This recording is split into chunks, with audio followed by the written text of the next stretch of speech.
8.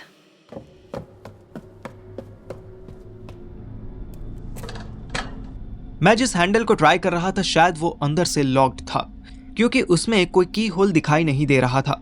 अगर मैं फ्लाईओवर के नीचे से यहाँ ना घुसा होता या मुझे कोई सोते से किडनैप करके डायरेक्ट इस गोडाउन में लाया होता तो मुझे लगता कि मैं किसी अबैंडन्ड शिप के अंदर फंसा हुआ हूँ। कतई पायरेट्स ऑफ द कैरिबियन वाली फील आ रही थी। मुझे किसी के आने की आहट हुई। मैं झट से सोफे पर जाकर बैठ गया और ऐसे एक्ट करने लगा जैसे मैं दुनिया का सबसे मासूम बच्चा था। मुझे सैंडल्स की आवाज से ही समझ आ गया था कि राधिका आ रही है। Wow, I'm amazed to see you, Parthiv. Hello ma'am, I thought आप मुझे देखकर सरप्राइज्ड हो गए। Oh, I wish, but you were expected. Although मैं ये नहीं जानती थी कि तुम कैसे आओगे, पर आओगे जरूर, इतना भरोसा था। यस मैम, आफ्टर ऑल मेरी बीवी आपके पास है, मैं कैसे ना आता। मैंने बड़ी मुश्किल से अपनी हंसी रोकी। राधिका के चेहरे की स्माइल गायब हो गई। Shut up! वो तुम्हारी वाइफ नहीं बल्कि तुम्हारी कजन है। आपका साबुन भी स्लो है मैम, वो मेरी नहीं अथर्व की कजिन सिस्टर है। राधिका चिढ़ गई। Whatever, I don't care कि वो तुम्हारी क्या लगती है, क्योंकि अब जब तुम उसे देखोगे ना तो उसे पहचान नहीं पाओगे। मैंने उसका वो हाल किया है। हाउ कुड यू मैम, एक वुमन होकर आप किसी लड़की के साथ ये सब कैसे कर सकती हो? मैं क्या कर सकती हूँ इसका तुम्हें अंदाजा नहीं है। तुम्हारी वजह से कबीर जैसा एजेंट शहीद हुआ है। I will not forget that, but for now मेरी प्रायोरिटीज अलग हैं। जो ब्रीफ केस मुझे तुमसे मिला था उसका इंक्रिप्शन ओपन करने में तुम मेरी मदद करोगे और रिटर्न में मैं तुम्हें और तुम्हारी स्वीटी को यहाँ से जिंदा वापस जाने दूंगी। मैं फिर एक बार हंसने वाला था। ब्रीफ केस का इनक्रिप्टेड कोड। कुछ भी कहो, मेरा बाप भले ही अपना मुंह करेले जैसा बना के रखता हो, पर सेंस ऑफ ह्यूमर के मामले में वाकई मेरा बाप था। राधिका के साथ कितना सीरियस मजाक हो रहा था और उसको आइडिया भी नहीं था। What? Why are you smiling? मुझे टॉर्चर करने पर मजबूर मत करो Parthiv. I don't want to be cruel to you. No ma'am, I will comply. Just एक रिक्वेस्ट है आपसे। What? आप ब्रीफ केस ओपन होने के बाद मुझे शूट कर देना। What? मैंने सोचा कि जब मुझे एक्टिंग करने का मौका मिल ही रहा था तो अच्छे से इम्प्रोवाइज करना तो बनता था। वैसे भी अथर्व कभी भी यहाँ आ सकता था, मुझे बस थोड़ा टाइम पास करना था, तो मैंने राधिका के मजे लेने शुरू कर दिए। यस मैम, आप तो जानते हो कि मेरे फादर के साथ मेरे रिलेशंस कैसे रहे हैं। मैंने ये ब्रीफ केस ओपन कर दिया तो उन्हें पता चल ही जाएगा और वो मुझे कभी माफ़ नहीं करेंगे। He will kill me for sure. तो मैं नहीं चाहता कि मेरी माँ को ये सदमा झेलना पड़े कि उनके पति ने उनके इकलौते बेटे को मार डाला। फिर आप तो मेरी गुरु रही हैं, आपने मुझे टैक्स काटना सिखाया है। आप ही मेरा परलोक का टिकट भी काट दीजिए ना मैम। आपके हाथों मरना भी मेरे लिए प्राउड की बात होगी। मैं अपने खड़ूस मक्खी चूस बाप के हाथों मरना नहीं चाहता। Please ma'am, Radhika ma'am. मैं मुंह नीचे करके अपनी सूखी हुई आंखें पोंछने लगा। Don't talk rubbish. अशोक तुम्हें कभी हार्म नहीं कर सकता। You are his only son. Ma'am, Kabir भी तो उनके बेटे जैसा था ना। ही शॉट हिम पॉइंट ब्लैक। उनके लिए उनके मिशन से बढ़कर कोई भी नहीं है। Hell with this mission. उसके लिए उसके ईगो से बढ़कर कुछ नहीं है। Anyways, whatever you choose, I don't care. अगर तुम्हें सुसाइड करना है तो I will not stop you. Now, cut the crap and...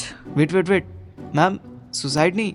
मैं चाहता हूँ कि उन्हें लगे कि मैं दुश्मन की गोली खाकर मरा हूँ, ऐसे लगे कि मैं शहीद हूँ। मेरा फुल ड्रामा देखकर राधिका को शायद थोड़ा डाउट होने लगा। मे बी मैं ओवर एक्टिंग करने लगा था। Shut up! ड्रामा मत करो, जल्दी से ब्रीफ केस खोलो अभी। ड्रामा नहीं मैम, ब्रीफ केस तो लाइए तब तो खोलूं। राधिका ने उसी सोफे के नीचे से ब्रीफ केस निकाला और मेरे सामने रख दिया। मैं खुश हो गया क्योंकि ब्रीफ केस अगर इस सोफे के नीचे था तो आई एम श्योर अथर्व भी इस पिन पॉइंट लोकेशन को ट्रैक कर रहा होगा। अब अगर उसको रास्ते में कोई लड़की या भाभी नहीं मिली तो विद इन 5 मिनट्स वो हीरो की तरह मुझे बचाने आ जाएगा। मैं फुल नौटंकी के साथ ब्रीफ केस के नंबर्स घुमाने लगा। स्टॉप! मैं इतनी भी बेवकूफ नहीं हूँ कि नंबर लॉक ना खोल सकूं। ये ओपन है, इसके बाद एक इंक्रिप्शन है, वो खोलो। राधिका ने ब्रीफ केस के हैंडल पर ध्यान देने के लिए कहा। उसमें एक छोटी सी अंगूठी जितनी बड़ी पुराने नोकिया मोबाइल जैसी स्क्रीन बनी हुई थी, जिसके बैकग्राउंड में ग्रीन लाइट चल रही थी। मैंने वहां थंब प्रिंट लगाया तो लाइट रेड हो गई। अब मैं कोई आइडिया सोचने लगा। मैं एक्चुअली नहीं जानता था कि नंबर लॉक के बाद इस ब्रीफ केस में और कोई भी लॉक खोलना होता था। जब ये मेरे पास आया था तब तो अटैची की तरह ही खुल गया था।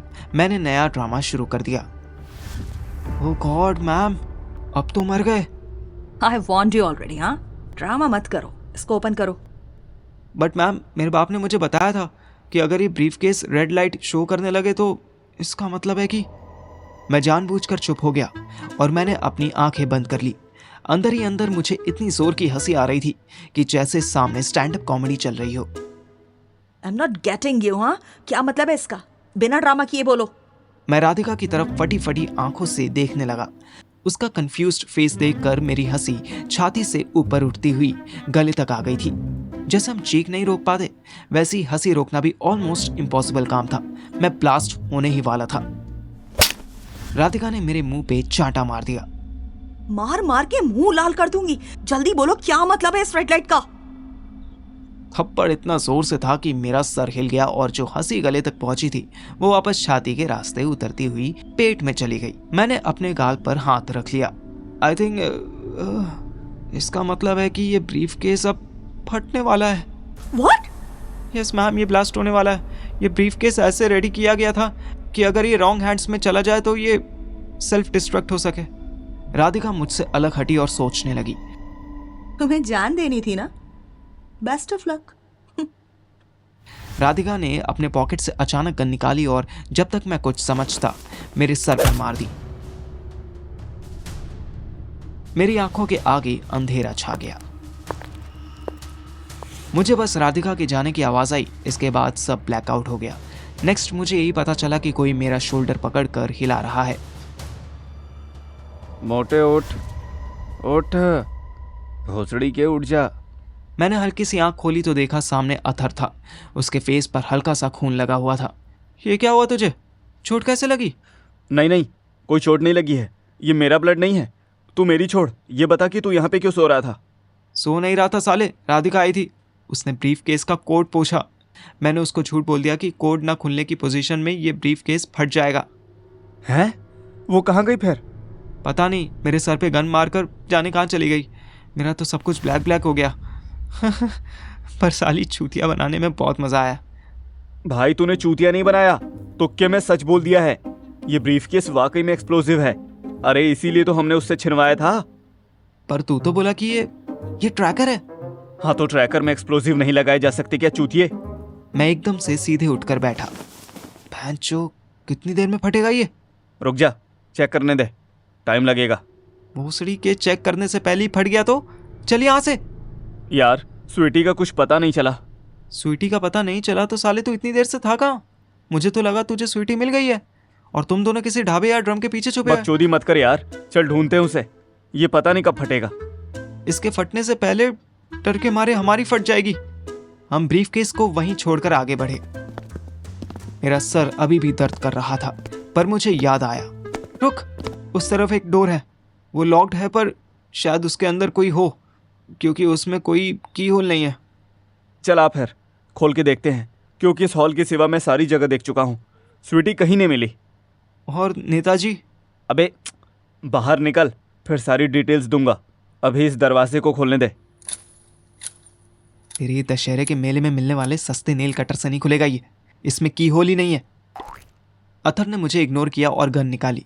फिर एग्जैक्ट डोर हैंडल के ठीक नीचे वाले पॉइंट पर निशाना लगा दिया और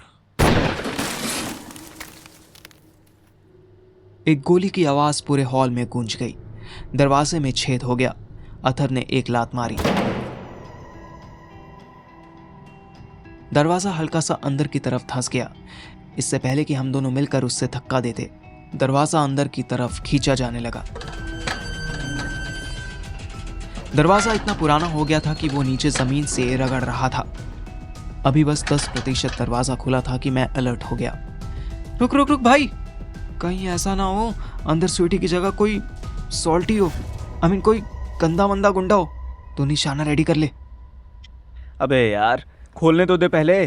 अथर ने फिर एक लात मारी। दरवाज़ा एक झटके में खुला। अंदर रूम की हालत देखकर हमारी आंखें फटी रह गईं। चारों तरफ ट्यूबलाइट की रोशनी में अलग अलग करेंसीज के ढेर सारे नोट्स थे।